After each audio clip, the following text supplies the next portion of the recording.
we weren't expecting her to sing. She got engaged and we were thinking that please give us.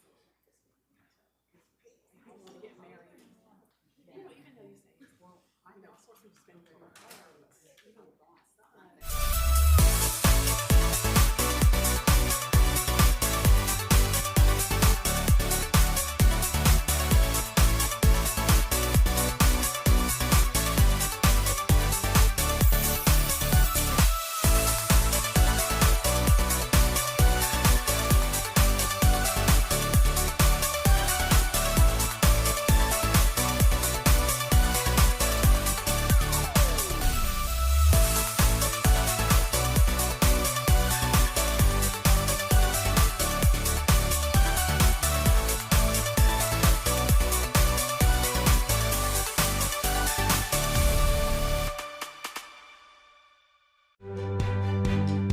In Harris County, there's a place where second chances aren't just possible.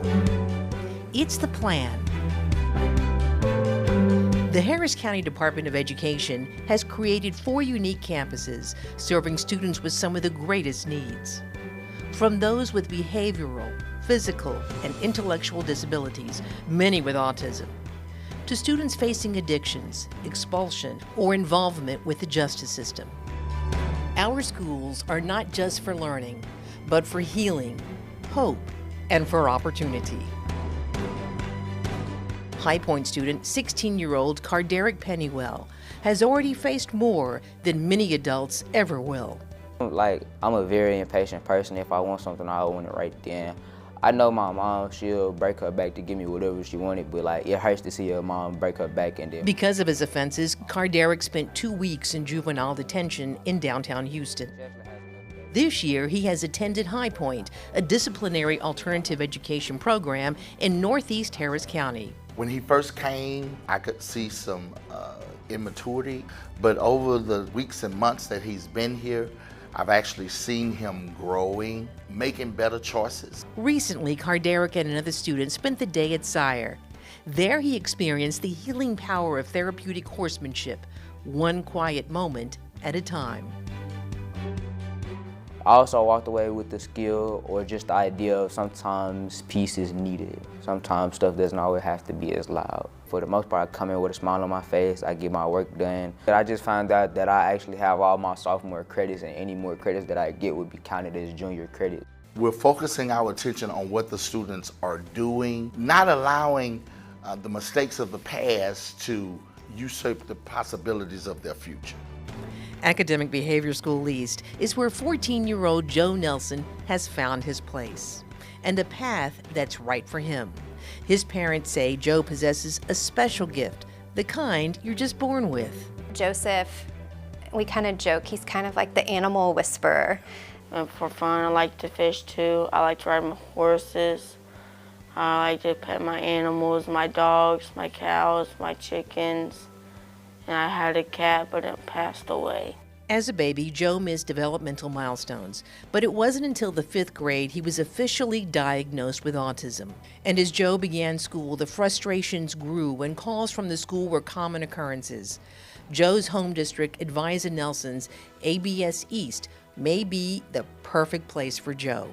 Coming here, much smaller classes, you have a special education teacher that is actually facilitating the lessons, plus the paras are in the classroom for extra support. Still get the phone calls. We don't get them as often, but now the phone calls are talking about what happened, talking about how we handled it, and how ABS was able to de-escalate the situation. We can continue enforcing the expectations and the rules at home and make sure that we're all on the same page with all the teachers and principals and support staff here at ABS.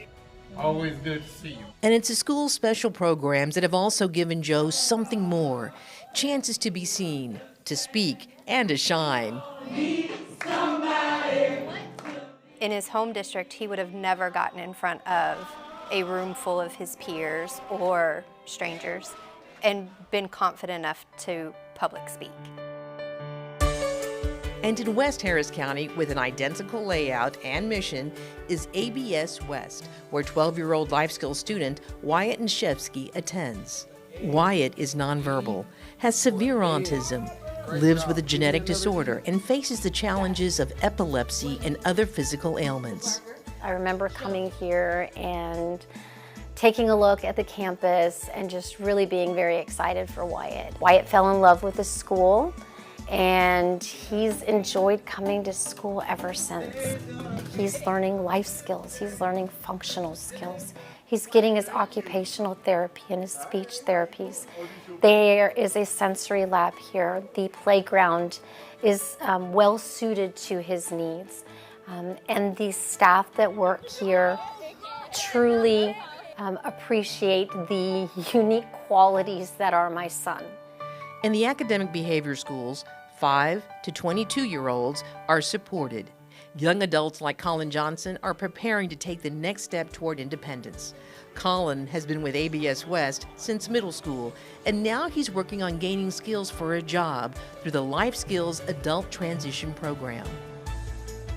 Every Monday, he and his classmates visit the food bank, and he is known as the leader of his group. He's definitely ready to transition because he's very verbal, and he's one of those students that have gained skills and really can be a leader in our class. And it's not just about the job skills, it's about purpose, confidence, and belonging. I want to accomplish finding a girlfriend and getting a house. My little brother Colin is an amazing person. Just noticed a change in his ability to speak out, his ability to speak up, his ability to get his point across and do it in a manner to where he's not being aggressive. Colin being a student here, it's been amazing for everybody. And in North Houston, students like Madison Gilbert are learning to heal, rebuild, and push forward through life's toughest moments at Fortis Academy. My mom passed away last month, and that was really hard to get through. So I feel like without them, I would just be in a terrible spot right now. Madison is in the middle of a hard but hopeful journey and is committed to leaving vaping behind. I'm trying to quit, really. It's really nasty, and it's not good for me, and it hurts me, mentally and physically. Jordan, this open drain. The culinary arts program also offers Madison a breather, a chance to step away from life stresses and focus on something she loves. They won't talk down on you or make you feel like you're a bad person for doing drugs and having a drug problem. They'll help you get through it more than anything in the world. In HCDE special schools, students are not defined by their challenges. They are all individuals with unique gifts and potential. At HCDE, we believe that every student deserves a chance to thrive. And for these incredible young learners, that's exactly the opportunities the Harris County Department of Education provides.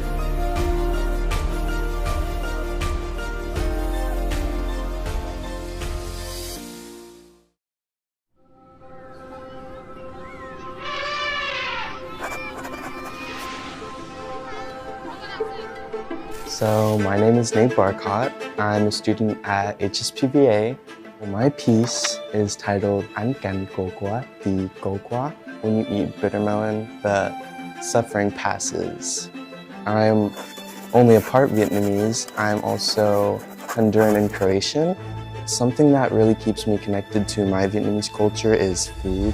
I wanted to kind of ask the question, can I heal with my culture through consuming it? And what does it mean to have a relationship with your culture when it's only through foods and memory? So I first met Nate when he was a 9th grader and coming into 10th grade. And he is here early in the morning. During lunchtime, he's building something or painting something. He's probably the most productive of all of our students. So I have dyslexia, and it's really hard for me to read and speak sometimes, so it all came really natural to me to express things through images. I started making pieces about my culture around 9th grade. I started to realize how I don't really fit into my culture, and I realized that it also happens to a lot of other multiracial people, finding their identity and their relationship with their cultures. When we were informed that he had won the Gold Key Award, I wasn't surprised, actually, because his work it's just really well done, and he's very committed. It's not just about winning, although that's good, but it's also about how many people are going to see their work, art professionals, and then of course if they do get a silver or gold key, then that's something that they can use on their resume for applying to colleges. Scholastic is such an important thing to win. It makes me want to continue making art in the future.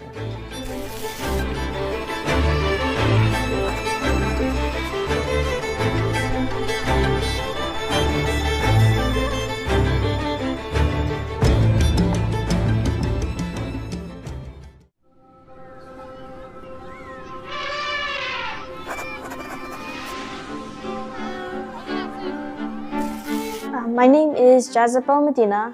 I am a 12th grader at Taylor High School.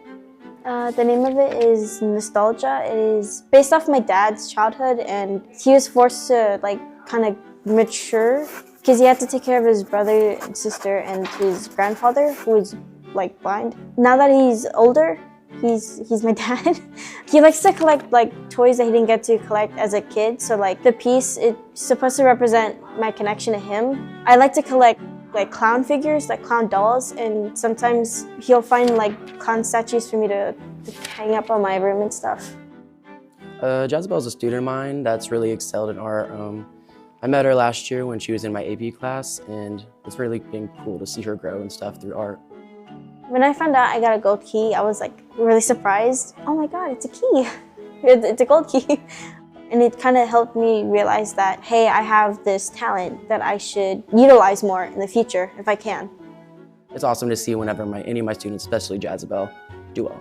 Throughout the beginning of the year, when I find out when Scholastic is, I've got the dates up on the board, I've got QR codes for them to scan. Honestly, I think it's great for them to get recognition in their artwork other than just, here's a good grade in class because you put in so many hours and you have such talent. I got into art when I was 5 or 6 maybe, and I think I got into it mostly because of my brother. When I was younger, I was kind of competitive, so I wanted to be maybe I'll be better at drawing. I mostly take inspiration from my childhood. There's a lot of stuff that I need to unpack there, and doing that through art kind of helps a little bit more. All of her artwork has really developed into telling her story about her, personally and emotionally, so I think that's unique for her. I hope when people see my piece that they're a little curious about it, about why I use certain colors or certain angles for the piece. I hope they feel a little nostalgic when they see it, because it's supposed to be going back to your childhood and collecting things.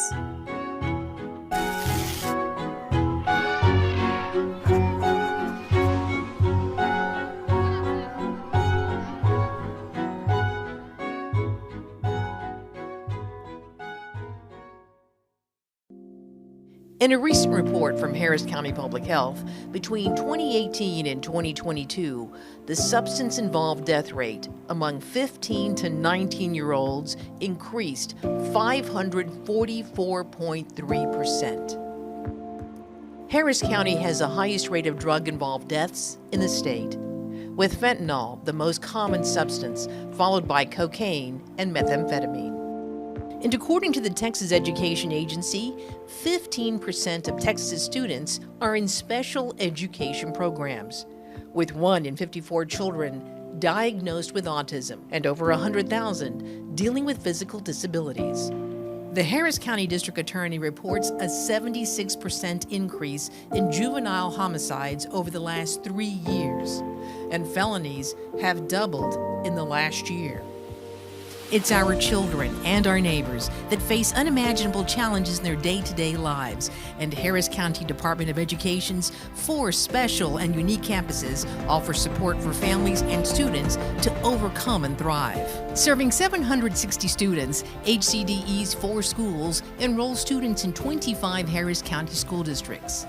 And also seeking support and understanding are 26 additional school districts from surrounding counties. And there are some students that travel 160 miles round trip every day to attend HCDE's programs. One could say that we're almost so unconventional in the way that we take different approaches to deal with different types of issues. Our staff is bar none in being able to reach those students. High Point, located in the northeastern part of Harris County, is a disciplinary education program, or DAEP, for middle and high school students. High Point is designed for the adjudicated student and for those who have been expelled from their home schools. Our main goal is to serve the child. And so what does that look like here? It looks like us providing academic support. It looks like us tapping into the behavioral supports, the social emotional component. My son tells me I can talk to them. They understand me. And that's how I know that my son is in great hands. And last year, High Point opened a 28,000 square foot middle school campus with new classrooms, computer and science labs, a gymnasium and multi-purpose room. And often, students bound for High Point end up in Northwest Houston's Fortis Academy. Fortis provides a safe place to heal and rebuild. When our students are sober and they're feeling great and their families are smiling and they are happy, that's how we know that they are successful. But most importantly, they say, I never could see myself off drugs. That's how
Hello, everyone. Welcome. The Board of Trustees of the Harris County Department of Education is now convened in a regular board meeting on Wednesday, April 16th, 2025, in room 401 at 6300 Irvington Boulevard, Houston, Texas, at 1:02 p.m. We wish to extend a warm welcome to everyone present at this meeting of the Board of Trustees. As trustees, we are here to set goals, listen to reports from the superintendent, approve budgets, contracts, personnel appointments, and set policy for the district. It is not the role of the board to make day-to-day operational decisions. The management and day-to-day operations of the board are the responsibility of the superintendent. We have policies and procedure in place to resolve concerns and issues. This is a public meeting of the Board of Trustees, not a meeting of the public. Prior to this meeting, board members received information related to items on today's agenda. Agenda items will not necessarily be handled in the order listed on the notice. The meeting is open to all who wish to attend and hear the matters discussed. During the course of this meeting, the board may determine that a closed session is necessary. In that event, the board will meet in closed session to consider matters duly posted for this meeting as permitted by section 551.071 to 551.084, inclusive of the Texas Government Code. I respectfully ask that you please refrain from talking while others are speaking and that cell phones are turned off or in silent mode. Thank you for taking time today to join us and for your interest in the Harris County Department of Education. Hello, everyone.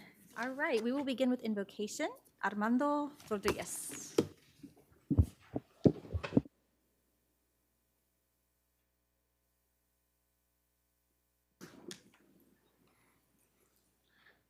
Let us bow our heads in prayer. Dear Lord, as we gather to guide the education of our students and families we serve, we ask for your wisdom and guidance. May our decisions be rooted in compassion, fairness, and a deep commitment to the potential within each student. Grant us the clarity to discern the best path forward and the courage to act with integrity. Amen. Thank you very much. And the Pledge of Allegiance for the U.S. flag and the Texas flag will be led by Candy Sosa.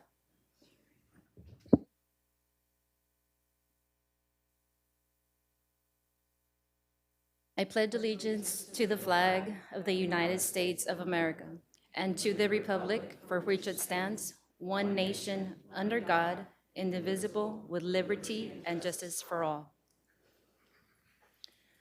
Under the Texas flag, I pledge allegiance to thee, Texas, one state under God and one indivisible.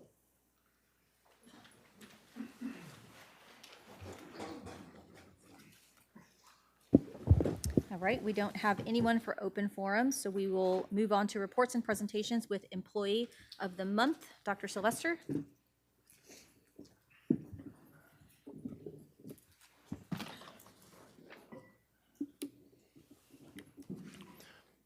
Madam President, Board of Trustees, Mr. Colbert, today we honor Ms. Jasmine Castleberry as our April Employee of the Month. Jasmine is the Manager of Federal Programs and Compliance for CASE for Kids. And while she supports after-school programming in 7 local school districts and charter schools as part of her job, Jasmine's coworkers say she is the division's greatest cheerleader. Jasmine is all in for after school. She is all in for kids. She is all in for HCDE, said Lisa Carruthers, Senior Director of CASE.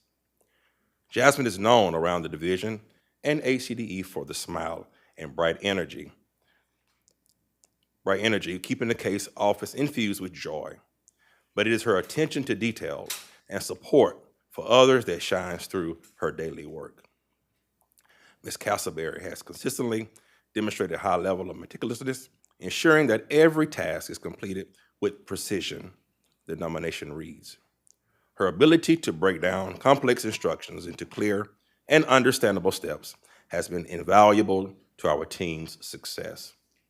Jasmine also serves in the community, often in after-school realm, beyond her position with CASE. She was recently elected to the National After-School Association Board, helping to connect CASE's local efforts to the national after-school movement. But it is her desire to celebrate her coworkers and the work of CASE that shows who she is personally and professionally. This year, Jasmine commandeered the division's holiday party, planning because she believed that the team deserved the best celebration ever, Ms. Carruthers and site coordinator Al Woolers wrote in the nomination.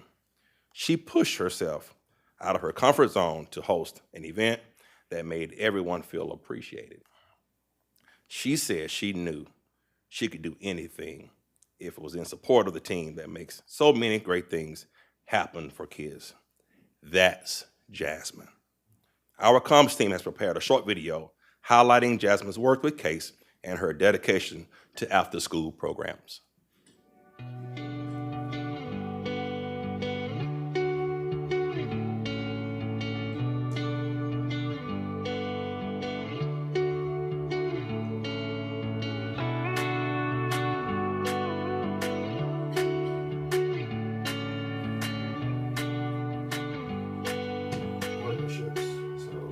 So I manage a portfolio of after-school programs across Harris County. So I work with site coordinators to deliver quality programming to students and families. There's not a single day that I wake up and I'm like, oh, I gotta go to work. It is an honor and a pleasure to be able to come to work because I know that everybody here is working hard and I get to work with these people every single day. I mean, yay me. Jasmine's all in. She is all in for after school. She is all in for Case for Kids. She is all in for HCDE. You will see her visiting her programs, getting involved in the activities, not just doing a site visit, but actually participating too, all the way up to meeting with principals and building her relationships. I would say Jasmine is the greatest person you can meet. Whatever you can possibly need, go to Jasmine. Jasmine is the person who will guide you if you need guidance. And Jasmine is the one that you can trust. She will give you her hand and take you to wherever you need to go.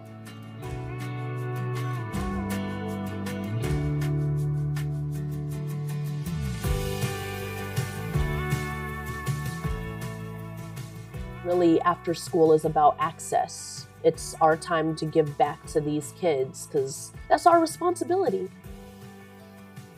This holiday season, she went all out. She didn't even ask if she could be the one that coordinated our holiday party. She hijacked our holiday party. I have the opportunity to celebrate my people for all of the hard work that they're doing and all of the impact that we're making. Then that's not about me. This is about them. S-H-O-U-T-I, shout it out. Case to me it's a place of friendship. It's a place of support. It's a place of joy, innovation. I couldn't ask for a better division. I couldn't ask for a better place to work, and I couldn't ask for a better group of people to go on this journey with. So that's what Case is to me. She has given us the opportunity to embrace the program and make it our own. I love working for HCDE. It feels like you can just be yourself and everybody wants to work together to get the work done. And I love working here. I'm not gonna leave.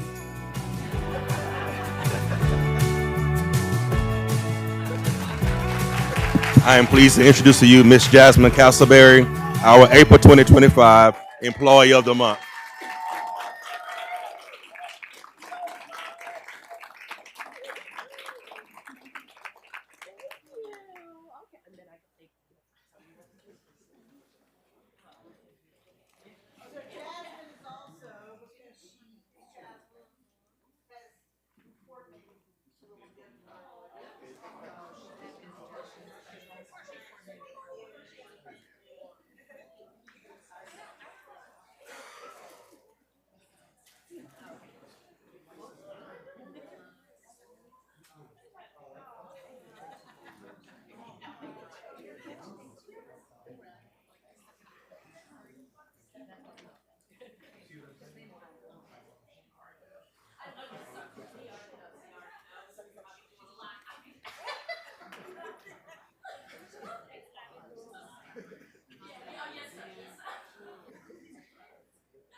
All right.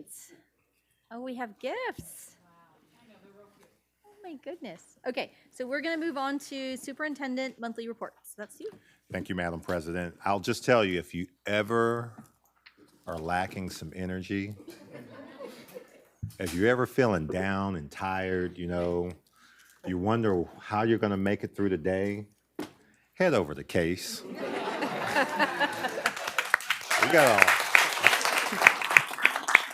We got a whole floor of that. They're a big ball of energy. They take over any party. When we bring the picnic in the parking lot over there, they're going to take that over too. So I just have a few things to update the board on. As many of you know, we've been working on finalizing the construction to our facilities. This building is really the last in the loop, and the first floor is finally almost done. And so we're going to do an unveiling of the first floor on tomorrow at, what time is it? At 1 o'clock. So I would invite our trustees, if you'd like to attend, to come down. We have the business office, the HR office. We also renovated the conference rooms downstairs, so take a look at that. Next, we have Picnic in the Parking Lot, which will be on April 24th over at MPO. We just had Picnic in the Parking Lot for this building along with our Head Start division. So we had like 450 people involved in that, and it was great. And so now we're going to take it over to our MPO next week, and we'll have a line of food trucks and plenty of celebration and door prizes, many things that you can win. And so I'd love see our trustees take part in that. And finally, we have our Celebration of Excellence. You have several cards with you to give you these important dates. Celebration of Excellence is something we started 2 years ago, where we like to recognize all the employees of the month. So we'll have all of those people there. We'll also have our Teachers of the Year, our TAs of the Year. And it's an opportunity to just bring closure to another school year and recognize some of the really special individuals that we have associated with this organization. The big thing that I enjoy about that program is we get the opportunity to bring their families, and so they can see our employees being recognized also. With that, that's all I have. Thank you. Next is our annual division update.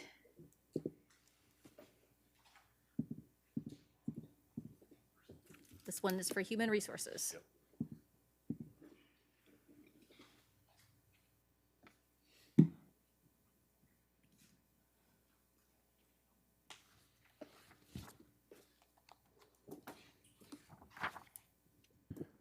It's our pleasure to share with you all today on our Human Resources update. I want to ask our HR team if they would please stand. What a pleasure.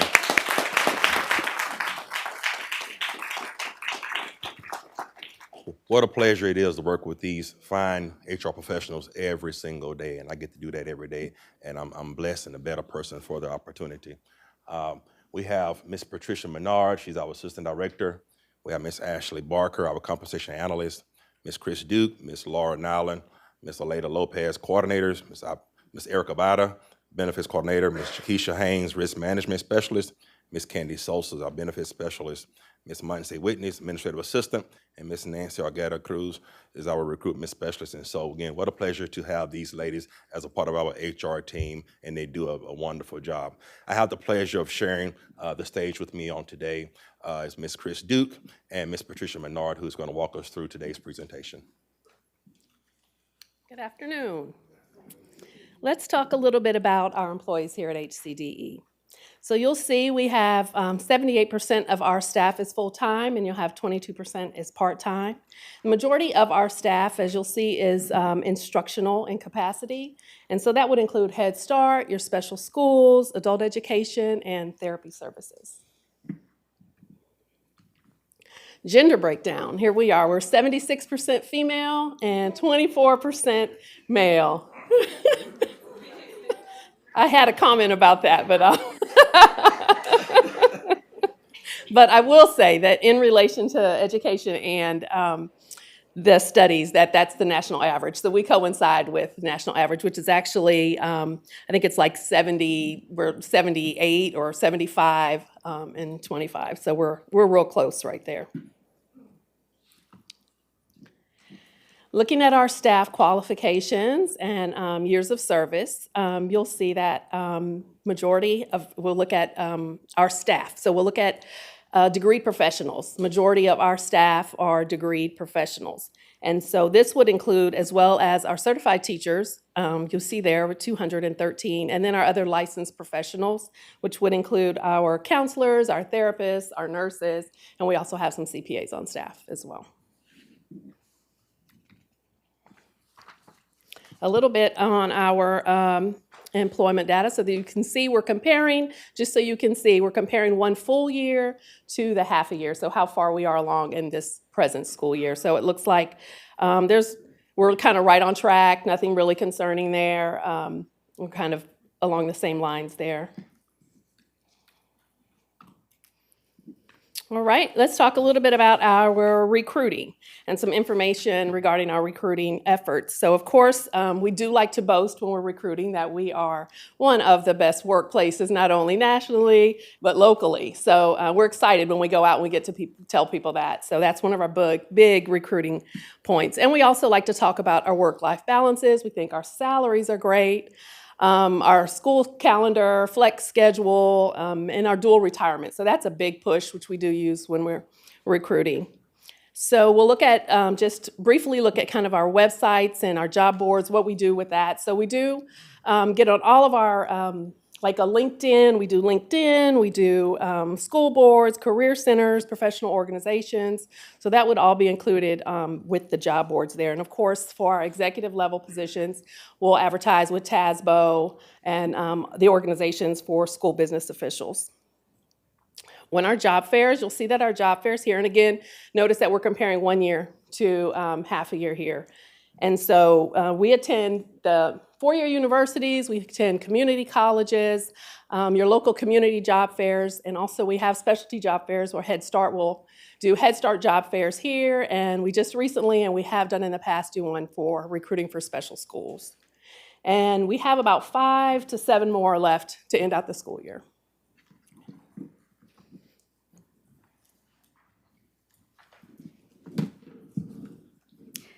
This school year, about 80% of benefits eligible staff participated in the medical plans.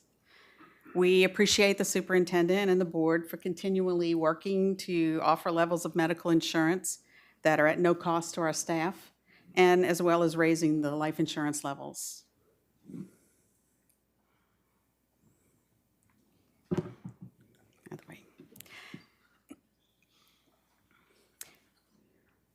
Insurance and benefits are critical because of the importance, so we meet in small groups, even in one-on-one scenarios to onboard.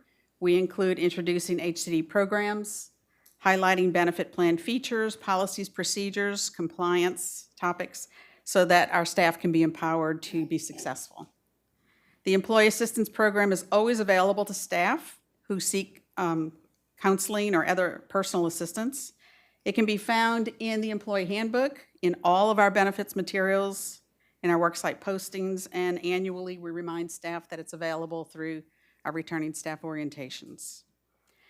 As reimbursing employers, our unemployment claims filings and hearings are lower than prior years, so we're saving actual claim costs. Exit interviews, we conduct those mostly via Teams to make it convenient for everyone so they do not have to come in face-to-face. It helps to transition those leaving HCDE to carry forward a positive and lasting feel. Proactively, because safety is important, we keep check of our facilities to help reduce work-related illnesses and injuries.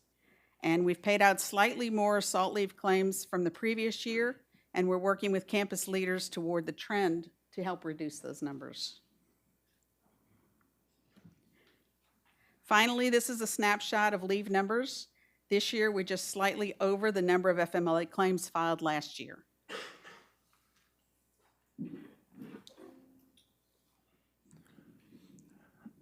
So to highlight our compensation, we're extremely competitive, especially in the schools market. The work that the board has done with Mr. Colbert and the approvals that you all have made in the past have really positioned us to be an employee of choice when it comes to our special ed teacher pool. And so we appreciate you all for your support in that effort. And again, and with the 100% employee paid medical premium, that is absolutely big. That is absolutely big to have a plan to where you don't have to pay anything for that plan. I think that's a great tool that we have that is just not seen in other organizations. And so we thank the board for that continued support because that is a big selling tool for our organization. So what are we working on? We're enhancing our digital footprint. We want to make sure in HR that people know who we are, what we do, and how to get to us.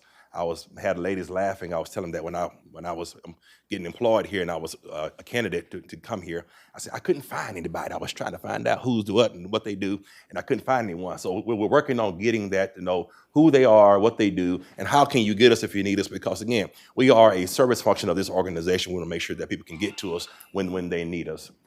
Building strong partnerships. We're doing something we call site visits. We're partnering with our schools colleagues, and we're doing these site visits to kind of meet our colleagues on their territory to see how we can support them in what they do. Because one of the things I believe about HR is that we need to know what they do and how they do it so we know how to support their efforts. And so that helps us to get out there to see what they're doing and see how they're working with children and see all the things that they need so that we can determine on our end how do we support that as a service function. And the last thing is that professional development, which comes to the book that we gave you all on today. It's called How Full Is Your Bucket? And so we've done a series of trainings on that book. It's talking about building workplace culture, climate. It talks about building relationships. It's really all about connecting with people in a way that they value, that you value them. You're letting them know that you value them by the actions that you take. Oftentimes in organizations, we talk about in terms of making people feel valued, right? But I take a little step further. If you value someone, you don't have to make them feel that way. They're going to feel that way because of the actions that you take. And so that's the angle that we take with that. We want to give our leaders tools so that they can value our employees so that they feel valued as a part of this organization. So our goal is to provide exceptional service by refining our HR tools. We want to make sure that our HR tools are always sharp. HR is one of those functions in the organization where you need to have expertise because you protect the organization through your expertise. And so we're continuously sharpening our saws, our tools, so that we're on the cutting edge of what's happening in HR so that we can always give great guidance as it relates to employment law and practices moving forward. And our utmost thing is that we want to make sure that when we're addressing HR issues within the organization, that we're doing it from a place of concern and care. We never want anybody to feel that they're a bother or that we don't want them there, because that's what we do. We provide a service, and everyone who comes to us, they have a need, and we want to make sure that we meet that need in a very caring way, and then ensure that all employees are absolutely valued. I want to share this with you. It says, human resources is the heartbeat of the organization, dedicated to nurturing talent and fostering a positive work environment by offering comprehensive support and innovative solutions. HR professionals empower employees to reach their full potential and contribute meaningfully to the organization's success. Their unwavering commitment to excellence ensures that every team member is valued, supported, and inspired to achieve greatness. What questions do you have? I just like to say that, I've worked many places, and I've always had to directly deal with our HR department. And, in the 30 years that I've been in the profession, this is the best HR department I've ever worked with in my entire career. You have a strong team. The chemistry with your team is visible. When you go down there, the culture of it is positive. I can go down to HR and be stuck in there for about 45 minutes and not make my way out. But it's also important because they're the first contact that most employees have with this organization. And so it's symbolic to the level of service and professionalism that this organization is when they embody the spirit of Harris County Department of Ed. But HR also gets called to task. I mean, some of our programs are not easy to staff. They're just not. And it's hard to seek out people who care about kids the way we care about them. And they're typically kids that, you know, not everybody wants to line up and work with. And so I put a lot of pressure on HR to seek out the very best in Houston, to try to find them, sometimes lure them to come and figure out what we're all about. And so just kudos to you, especially to your department. I appreciate y'all so much, and great job. Great presentation, by the way, too. So thank you.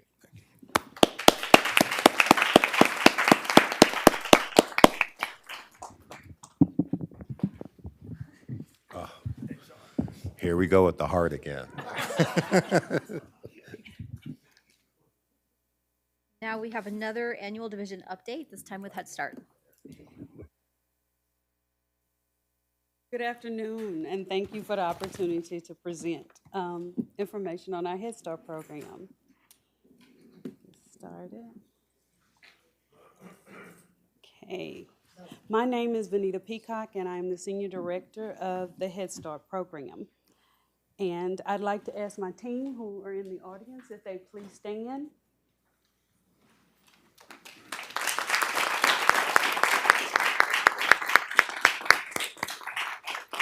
We have I'm not going to introduce everybody, but this is everybody here, and the people that are not here are a critical part of our success as a Head Start program. And you'll see listed on the screen, we have our leadership team, and as I call the leadership team, if you would please wave your hands. Not able to be with us today is Ms. Goshen Rahman. We have our Assistant Director of Education, Ms. Jamie Stansell. Oh, she's so short, I didn't see a wave back there. Armando Rodriguez, our Community Partnership Manager. Mr. Gino Kamaya, our Compliance Manager. Ms. Courtney Johnson, our Education and Special Services Manager. Our Health and Family Services Manager, Ms. Jasmine, and our wonderful duo Operations Manager, Ms. Tawan Williams and Ms. Suzanne Cates. Thank you very much. We educate to change the world. We have the youngest minds, and it's our job to nurture and grow them. And so our tagline is, we educate to change the world. We are located in 12 facilities currently across the northeast portion of Harris County. We have 4 child care partnership campuses where we go in under a grant to help improve the quality of their early childhood 0 to 3 programs. And then the rest of the centers are either early Head Start and Head Start or just full Head Start center. Before you today, you'll have a copy of our statistics for the last school year. Usually these reports come a little after we have to finish the year to do them. But I would draw your attention to our assessment outcomes for our students. And one of our anchor projects, which is the Super Mentor program, and the satisfaction that we have from both the parents and from our Super Mentors for participating in that program, where parents report being happy about children wanting, requesting to read more, requesting to go to the library. And that's what we're trying to do, to make sure that we engage children in the love of literacy, because we know that literacy is one of the greatest indicators of a child's academic success. Our service model, I think I already talked a little bit about that one, but we have about 302 staff and 44 partnership staffs in our child care partnership programs. This is an overview of our budget for this year. You have a copy in front of us, so of course I won't read it. We are also kicking off now, we're in the process of beginning our recruitment enrollment for school year 25-26. So with the help of communications, we're kicking off a new campaign for both staff and for students. But we have already started enrolling for the new school year, re-enrolling the students who will come back, and then we'll start taking applications in the next month or at the end of this month. We are fully enrolled. Head Start did struggle a bit coming out of the pandemic, but we have met all of our requirements, and we are actually over-enrolled in our program, so we are pleased to report that. Staff recruitment is a key concern and issue that we consistently work on in partnership with Human Resources. And so we have some upcoming job fairs that we have planned, and we're getting our energy behind that and excited about what is to come. One of the things we did this year was this is our second year actually on our Head Start Love campaign in an effort to connect to what Human Resources was talking about and to make sure our employees understand that we value them. During the National Head Start Love campaign, we target staff who are doing a really great job, and we call it our Head Start Love campaign during the month of February. We had our Healthy Minds, Healthy Family Conference, which is always in the fall, and it is focused very much on mental health, and it is connecting our teachers with their mental health, or all of our staff, not just our teachers, but also how to care for children with challenging behaviors. We also received some generous toy donations from Houston Charity, and we participated with down at the George R. Brown. Not only did our students, but all of their siblings were able to receive gifts this past December. Boosting literacy. Everything we do is around boosting literacy. And as I mentioned, our results from last year, we've already received additional money to help us to continue to support our super mentors. We have several super mentors in the room. We appreciate each and every one of you, and the kids love you, as they say, Mr. Colbert. So that's huge for us. And so we've also got an $8,000 grant from Dollar General, and we are always trying to increase the children's library at home. We celebrated 25 years of impact this year. Head Start turned 60 years old this year, but we have been a part of Harris County Department of Education for 25 years, and here's just a few pictures. It was a grand celebration. We had partners who came out, took pictures. Mr. Colbert spoke, and Dr. McGee spoke, and we just had a lovely time. So there's a few pictures. We, in Head Start, we're always talking about good nutrition. It's one of the things we work with and teach to students. And so we celebrated National School Breakfast Week. We had some fun home-to-school activities for the students to do, all focusing them on eating properly so they can grow well. Coolwood, you just saw a picture of it on the HR presentation, and here's a few pictures, just if you weren't able to make it, for you to see how our grand opening went.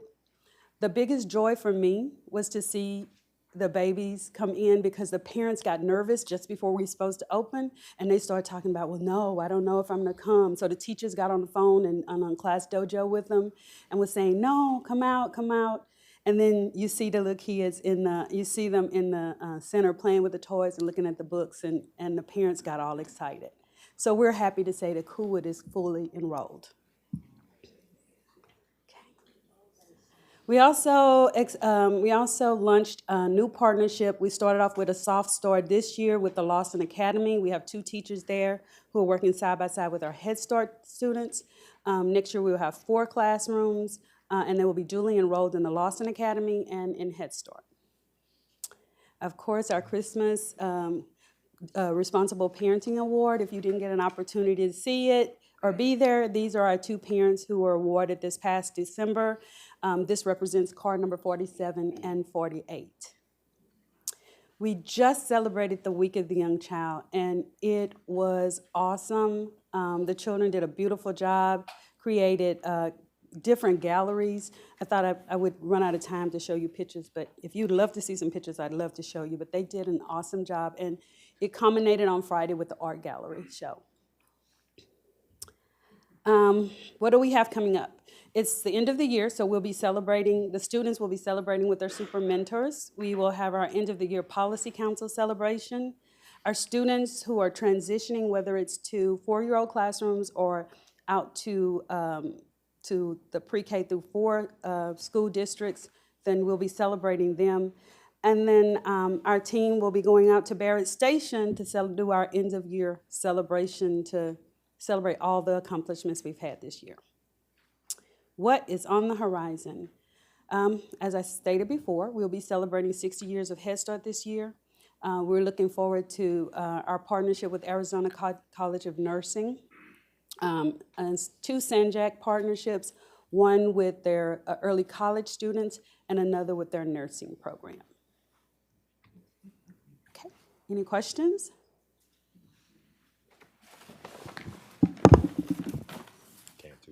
Yes. Thank you for the update on Head Start. I'm familiar with several of your community partnerships, debates. I've been out several times.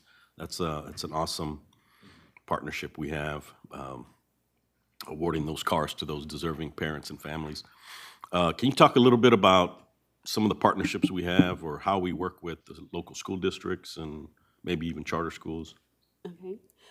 So we have a partnership with HISD at both Funwood Elementary, which is a early education campus, and at Dogan Elementary, where we work partner with their teacher to do their 3-year-olds and 4-year-olds at Dogan Elementary. The Lawson Academy is a charter that we're working with at Coolwood. Beyond that, with the younger children, it's our child care partnerships, which are Pasadena Learning, Community Services, John G. Jones and Barrett Station, and we have one campus on the north side, which I can't call the name right now. At Humble, we currently do not have a partnership at the Humble Head Start Center. Yeah, I was recently had a conversation with someone representing a charter school, and they mentioned we partner with all of your Head Start centers, and I was, it's kind of news to me, and I just wanted to make sure we partner with school districts, which are our primary clients first before, I won't mention the name, but a particular private charter that, is not, necessarily in the interest of public education. So, thank you. I just like to, I love our Head Start program. Folks, last week I got to read a book. Some books are better than others. We're not going to blame the reader. We're just going to blame the content of the book. I do the best I can. But at the end of the book, one of my kids, they call me Mr. Colbert. Mr. Colbert. He said, Mr. Colbert, you got no hair. I said, what? Where'd my hair go? And they just bust out laughing. I'm like, did you take my hair? I had hair when I came in here. They're like, no, your hair is gone, Mr. Colbert. I just love it. I go out to Dogan Elementary and, I'm always like, golly, I got to sit in this traffic on 610. I got to drive through all of this. I got meetings. I got 9 meetings to go to. And as soon as I walk into that room, one of those kids run up and grab my thigh and just wants a hug. And I just melt. I'm like, okay, let's read a book. But I just want to remind people what Head Start really does. Head Start is there to prop up and to accelerate kids who might be doing nothing. Like when they go into kindergarten, they know their colors, they can count to 100, they can rhyme, they can write their name, they have a head start. How much of a multiplier that is. That's a force multiplier to helping a child of poverty actually be able to conceptualize when they get to 11th and 12th grade going to college. And without it, there would be nothing. It helps parents, young parents, some extremely young parents, helps to teach them and guide them and enforce to them how to be a good parent and a responsible parent. And so the student attendance is not a student problem, that's a parent problem. Because every 5-year-old wants to go to school. And infants don't get a choice. It's your mama or your daddy was out late last night. They didn't want to bring you to school today. And so it's to hold them accountable. And so I just want to stress how important it is for our society to have programs like that, to give kids a chance. And then there may be people who even sitting on this board who are a byproduct of programs like that who've gone on to get PhDs that otherwise may not have. And so kudos to you. Your staff is excellent. You know, once again, let's give them a hand. But I also want to give props to this board. You know, Harris County Department of Ed steps up to the plate and rings the bell when it comes to Head Start. When I first got here, you know, we were having trouble paying our Head Start staff more than Whataburger. We were literally losing staff and cooks to Whataburger because they could make more money. Because of the trustees that you see sitting here with me today, that's no longer the case. And several years ago, I mean, they directed me. They didn't ask me. They directed me and said, you know, we're going to do a $15 minimum, and we're going to do this, that, and the other, and our people deserve blah, blah, blah, which I'd kind of given up on that. I'd been saying that when I first got here, and it didn't happen. So I didn't even think to ask again, and then I had to get told. And I'm like, oh, okay, sure, we can do that. But it shows the value system of the governance of this organization. They're in line with one another because that's the mission of this organization, is to help kids like that. And then we have a group of trustees who believe in the same, and they act on it. And we have demonstrated this by, you know, paying them as much as that we've paid them. So thank you for your leadership. I appreciate you, Ms. Peacock. And I want to thank your staff, and y'all do a fantastic job. And let's have a great year. Maybe I'll find my hair next month. One last thing. The Policy Council members and their children wanted to present to you, kind of a thank you gift for your support of the board.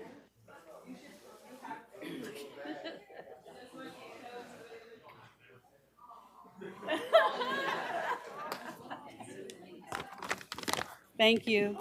So thank you for this. So I was telling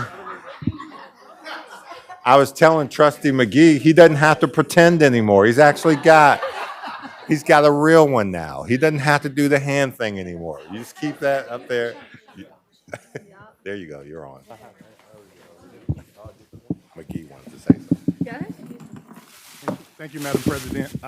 Certainly there's no pretending when it comes to HCDE. I really do love the departments and especially Head Start. So thank you all so much. Isn't that cool? I got orange in it. Hey, Dr. Rogers, can you let me know what that dance was you were doing in that picture? These two here? Yeah. We're gonna copy the. Looked like y'all were having fun.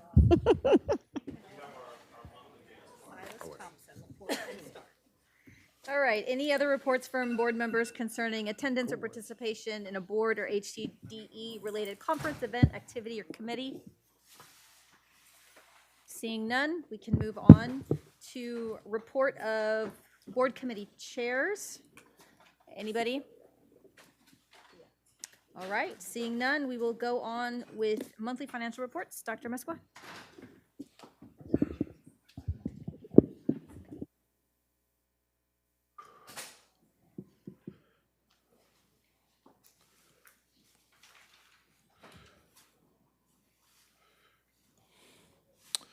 So these are the financial highlights as of March 31st, 2025. All our information is posted on our website. First, I will go over a quick summary of the report, and then I'll go into the detail. Here are the 13 highlights for the month. And is this the most correct one? Yeah, I just didn't change the top. 17.6 million in revenue. Our next payment is in August. Total revenues are at 60% year to date. Expenditures are at 51 year to date, which we are at 58% in a linear estimate. Our fund balance in equity as of March, again, given that our tax receipts are coming in, is at 52.7 million. Our March donations were 13,654. And our values are holding at 661 billion out of 665 billion projected. Our choice benefit, and you will see later on that it's $6 million in benefit variance. Foundation has equity at this point in time at $335,000. And our small business program later on will highlight it's at 11% for small business as of March 2025.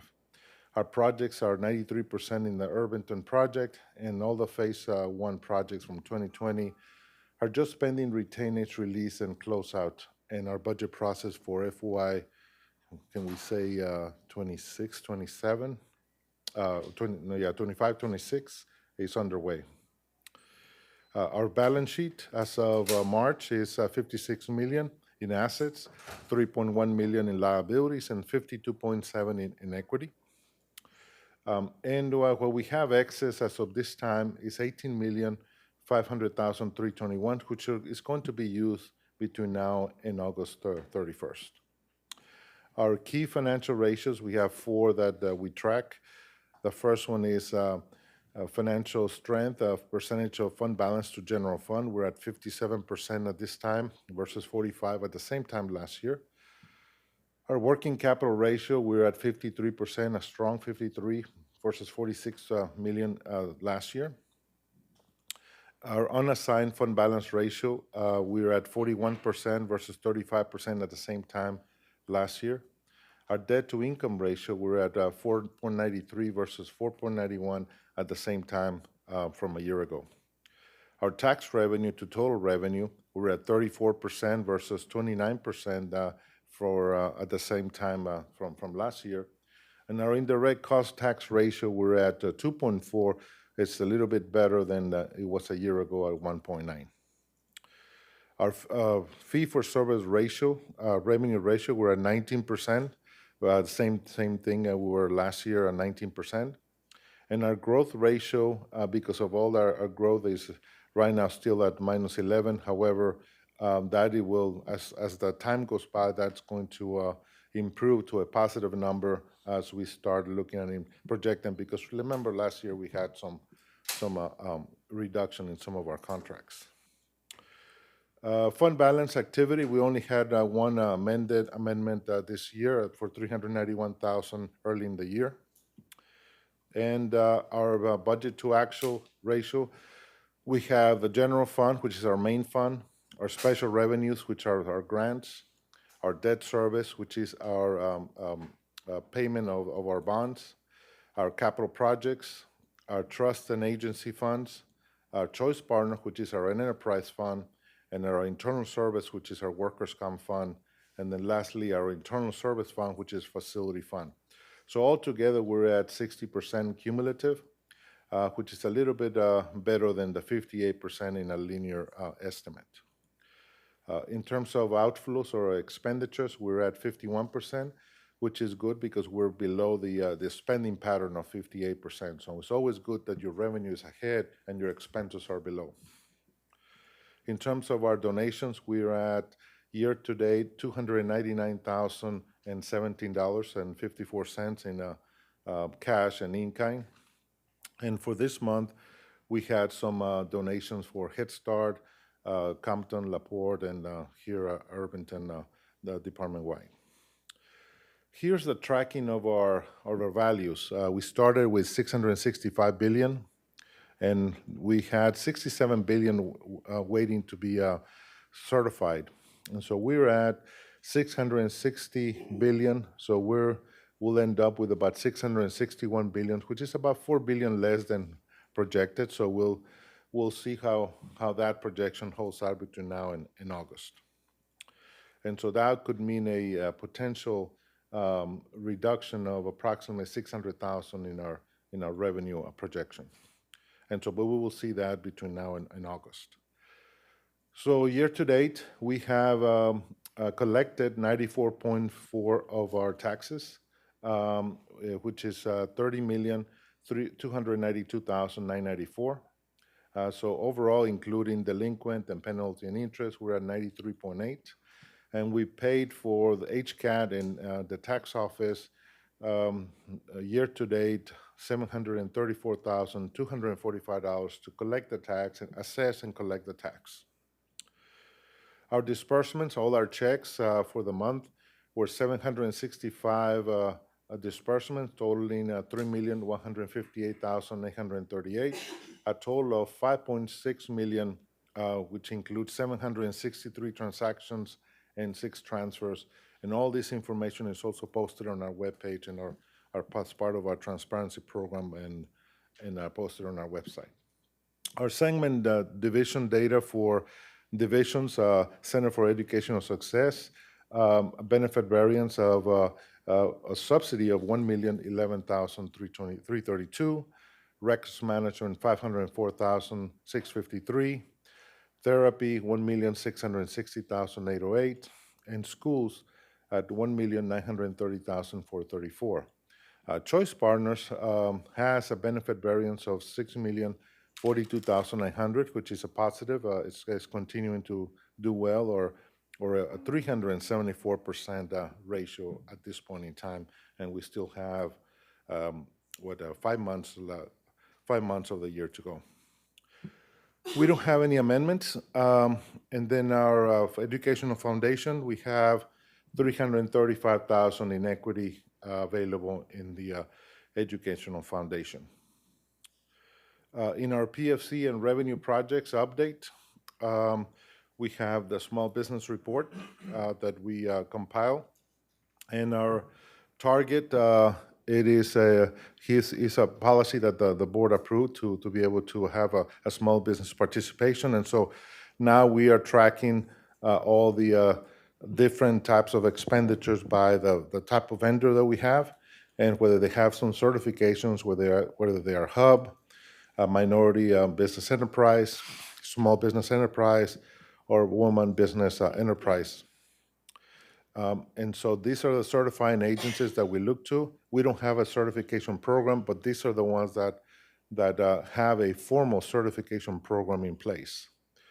So year to date, we have small businesses at 1,463,812, or a 11% ratio when you look at that, and also larger type of enterprises. Primarily, they're certified through the City of Houston, Metro, and Port of Houston as well. And then we have the amount whether they're certified by the certification type. The majority, again, being the small business enterprise, and then all the other ones that you see there in the slide. But by ethnicity participation, 20% Asian, 25% Black, 4% Caucasian, and 51% Hispanic is the breakdown for those vendors that identify themselves in that certification. In terms of our balance and cash projection for our PFC and also a maintenance note, we have $3,848,055.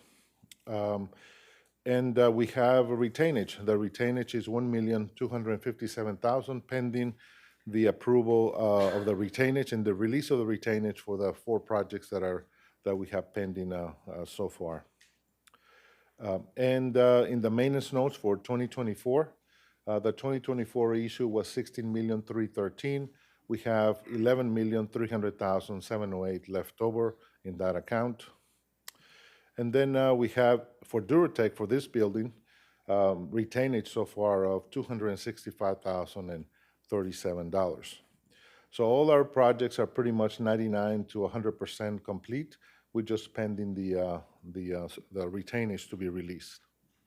In terms of the maintenance notes, primarily is the 91%, which is our Irvington project, and then we have other projects that are pending, are part of this maintenance note. There is an amendment in the agenda that we will move some money to Irvington project from the maintenance note, and so we will have available after that $7,590,615 once we do that amendment to the maintenance notes. In terms of source for the Irvington project, we have commitments of $2.5 million left over so far, and of those, once we finish the projects, we will complete the project and the building and the renovation. That's the report for the month of March.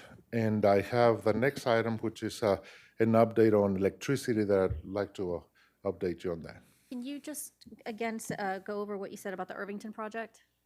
And what's on the Yes. agenda for today? Well, there is a agenda for an amendment for, there's two contracts that are being amended. And so we're basically adding to that project from other line items in the maintenance note, which there's money available for, to be able to do that. Okay, thank you. Any questions do you have on the highlights? Thank you, Madam President. Dr. Mesquite, great job as always. I was going to ask you about, as it relates to the small businesses report. Yes. Has there been any pushback as far as the identification process goes, and will the agencies that we use for the certification purposes, will they continue to maintain that since there's been a pushback on we DEI? haven't had we have a contract that basically identifies. We give them the data, and they go through the city or the metro or whoever it is, and they identify that or not for us. We don't do the identification. They do that because they've already gone through them. Gotcha. And as far as But you we know, haven't gotten any feedback regarding that. So, but ours, he says, small business participation is not a ethnicity. So we happen to report it because that's how they report themselves, but it is not formally a program. Yes. I have a couple of questions. The tax to revenue ratio, you mentioned in your presentation that the goal is 20%. Yes. We're and that- actually like around 35. Yes, and that used to be many years ago, and so at this point in time, I need to revisit the benchmark because our values have gone so much that the percentage now, needs to grow. But now the percentage, and it is now almost in the 30-31 ratio in that range. So once we get to the end of the year, it's going to be more like 31. Yeah, I was just trying to figure out if that meant that we were trying to rely less on our tax base and Right. more on contracts and Well, services. right. What that means is just there's more reliance on the tax base at this point in time. Right. But it's not because we're not getting contracts, it's because the No, tax it's base is because the growing. values have gone up. Yeah. Yeah. Okay, next question. The donations, do all donations that come into the department go through the foundation? They go through the grants department that collects the data. Anytime that there is a donation received, it goes through the grant department, and you'll see it here as a report because we need to report the number of donations. Yep, so they don't all go through the foundation? No, these don't go through the foundation. These go through HCDE. Okay. So this is what you see here is only to HCDE directly, not to the foundation. Any donations to the foundation would be under the equity or the foundation report that is in the foundation. That's a separate report. Okay, and then you mentioned the tax base, 661 billion, that we might be like 600,000 under. Is that because people are protesting their appraisals? A combination of that. That basically we started with 665 billion, and so we ended. Right now we're at 661 billion, and so a potential right now we're at minus 205,000 in terms of the values.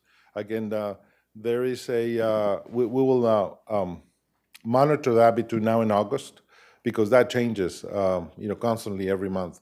And so we may actually end up closer to the 665 billion because that's what we had projected for the year. And so we budget that estimate based on. We budget that's that our own estimate, not from the appraisal district? Right. That's what they approved. That's what they certify. We budgeted less than that so that we can. Again, it's hard to project how those committees are going to determine if the values are going to be filed and they're going to reduce the value. So we project a certain number that is going to go down.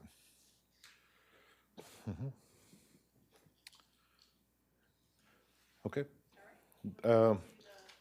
Yes, what I wanted to do is basically give you an update of what the energy market is right now. Because we have a contract for our energy that we enter about 7 or 8 years ago, and so we've been enjoying a low rate. Our rate currently is 0.04196 per kilowatt hour. And so when we look at that and we look at the market right now, the lowest one is at 0.0644, which is projecting almost like a 25% increase in the cost, which is going to, if we're going to start budgeting for next year, we need to start thinking about having a window of opportunity to be able to capture the best rate as we go through this process and not wait until the last day of the contract to just take whatever rate is on that day. And so that's what would be the impact, an additional $205,000 to the budget for the change in the rate without any change in usage. And that's if you go 120 months, which is 10 years. And so this is the term, 12 months, or you can go 120 months. And the question is, what do we think that the energy cost is going to be almost 12 months from now? And where is it going to be here going in the next 5 years or 7 years and so on? So we want to be proactive and try to capture the smallest increase so that we can impact the budget the least. And so we will be bringing to you a proposal to allow the superintendent and the business office to monitor the market and be able to capture the lowest rate so that we can enter into long-term agreements to be able to do that. Energy changes daily, and so you can't just do that one day and then say, okay, I'm going to get the lowest one. Well, you're going to get the lowest maybe on that day, but not necessarily could be over a period of time. So we're going to want to target that and look at that. So here's what natural gas has been here the last 4 months, as you see a spike in the rates and how the heat rate and the gas rate has impacted the market, and so we want to kind of be ahead of the game and try to maintain our low cost down for because that could mean a budgetary item later on in the budget cycle. And so this was just an update of where we think the rates are going to be here down the road. And as you can see, it can range from almost $300,000 to $200,000, the range between the amounts that potentially can impact our budget going forward. So this is just an update, again, just information, any questions that you may have. Okay, thank you. Oh, there's one more, sorry. Investments, somewhere in here.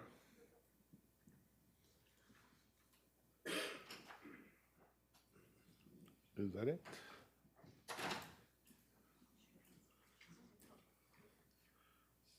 It's next to it. That's TXU. Have you flashlight? Yeah. Let you have it over there.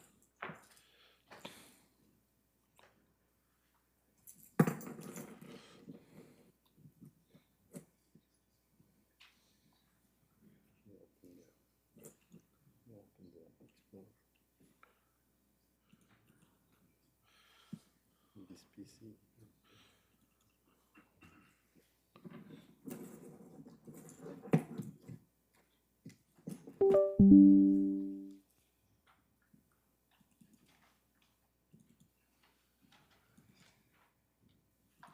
Okay. So the next report is the investment report as of March 31st. Our investments in our investment policy is certified by the Government Treasurers Organization of Texas. And in the past, I've given you a little bit of the history behind the Fed funds rate that impacts how much our interest rates that we earn. And so right now, we're in the neighborhood between 4.25% and 4.5%. The Fed has not made any changes to to that effect, and they alluded that they might they might change some of that in the near future, but a lot of that has had some indications with some of the most recent events that regarding some of the tariffs, and so that kind of has paused the Federal Reserve at this point in time. So we'll just wait and to see how that works.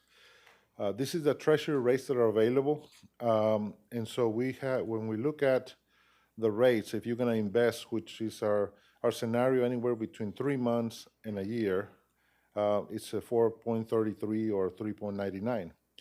The 10-year is at 4.38, so there's really not an interest for us to go that far, and we're basically capped at the 1-year rate. So a lot of the mortgages are anywhere between the 10 and 30 years, and so that's what you see there. But we're earning close to this 4.33, and you'll see that in our report shortly. Our investment report, we have a total portfolio of $66.9 million plus our PFC, so that's a total of $67.2 million. The majority of our funds are in the Texas class pool, the Lone Star pool, the Techstar investment pool, and Tex pool. So we try to use all the pools so that we can kind of diversify among the different pools to see which one gives us the better rate. Our PFC funds are $340,000, and they're primarily on Tex pool. And our portfolio between this year and last year, because we've been spending some of that money that we receive with our bonds, our portfolio is down by 10.7% because we've spent it, not because we lost it. So let's make sure that we talk about that. It's minus 14%, but that's because of the change in the principle that we've used. All our monies are virtually overnight, and so we're within 1 month. And we've earned $1.4 million in interest this year for the general fund, and $8,228 for the PFC. As I mentioned, we're earning 4.34, which is about 1 basis point higher than the 3-month, which is a benchmark that we use to compare ourselves to. And this is the history of the rates. Last year at this time, we were in 5% scenario. We're in the 4.25 scenario this time, between 4.23 and 4.37. So these are the offerings for March in the investment pool. It just depends on what's available, and so we try to. They're all within 1 or 2 basis points, and so we just keep the about 10 to 15% in each one of those. That's the report for the investment report. Any questions that you may have? Okay, thank you. Thank you. Yeah, thank you, Madam President. Dr. Mesco, did we have a chance to celebrate the HCDE being awarded the Award of Financial Excellence? It's coming. It's coming. Okay, we haven't done that yes. yet. Okay, I just want to make sure, because I just, of course, being a member of TASBO, I still get those emails, and when I saw that, I didn't know that we had actually paid. We'll do that. It's coming. Yes. Celebrate. But I always want to take the opportunity to stop and smell the roses. So great job. It's coming, because that's just such a rigorous process. Yes, it is. But it's Thank coming. you. So thank you.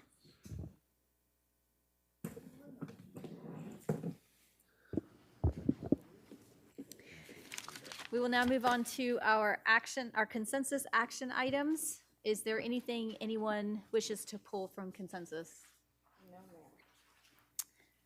All right, seeing none, do I have a motion to pass consensus items? I'm sorry? Okay, motion by Trustee Davis, seconded by Trustee Cantu. All right, we have no discussion. All right, do we have discussion when no one's pulled anything? Any discussion? Any questions on any of the items? Oh, that's right. All right, seeing no discussion, all in favor? Motion passes 6-0. 7-0. Right, moving on to non-consensus item. We will begin with item 7.1. Consider approval of the 2025-2026 HCDE work and holiday calendar. Do I have a motion?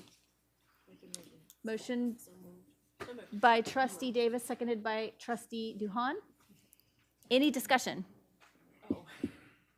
All right, we'll put it to a vote. All in favor? Motion passes 7-0.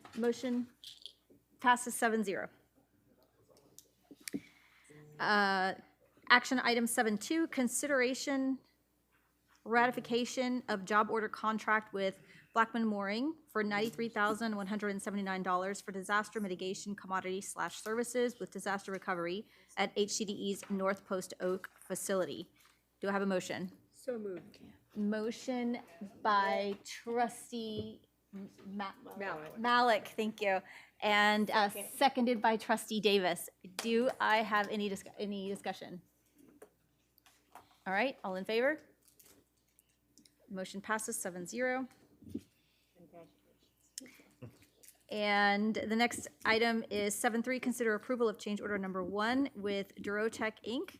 for Phase 1 miscellaneous building improvements at 6300 Irvington Boulevard, Houston, Texas, 77022, in the amount of $611,986, and delegate authority to the superintendent or his designee to negotiate, finalize, and execute the exchange order. Do I have a motion? Motion by trustee Duhan, seconded by trustee McGee. Any discussion? All right, all in favor? Motion passes 7-0.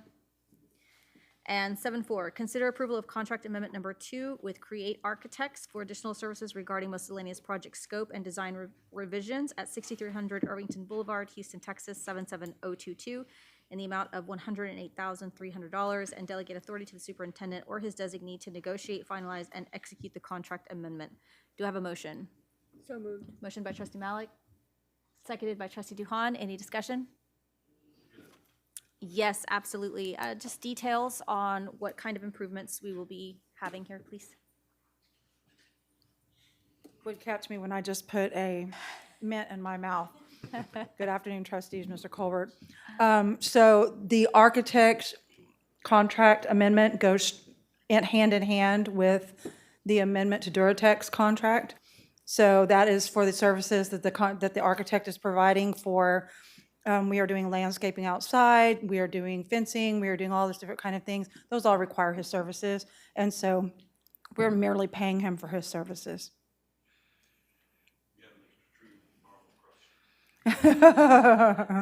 No extra trees, but we did get our flagpole. I hope you noticed that, trustee Cantu.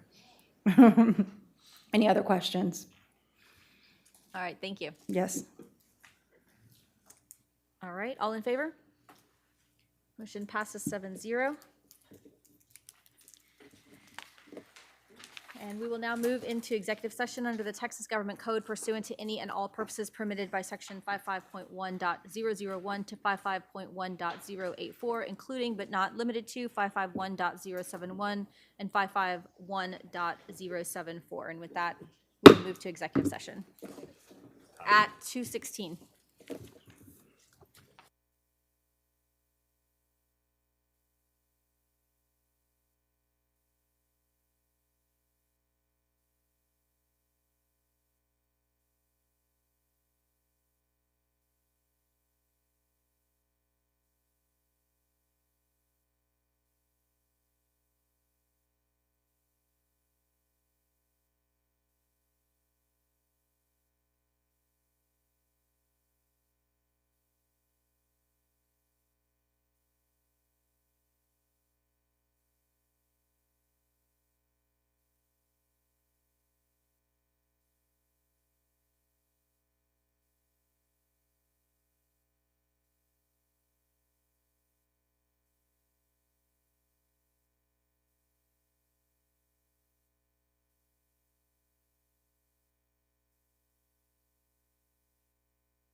This board is now reconvened for possible action on items discussed in executive session at 3:58 PM.